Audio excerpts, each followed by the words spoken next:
కేసీఆర్ గారు ఎంతో ఆలోచించి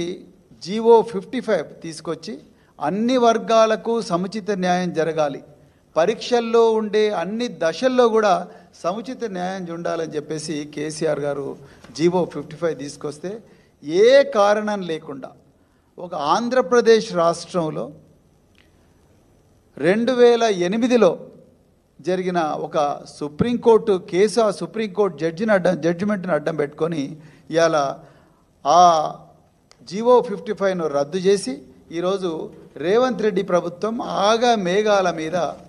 జీవో 29 తీసుకొచ్చి కేసీఆర్ గారు అన్ని వర్గాలకు ఏ విధంగా న్యాయం జరగాలనో స్పష్టంగా వివరించిన జీవో 55 స్థానంలో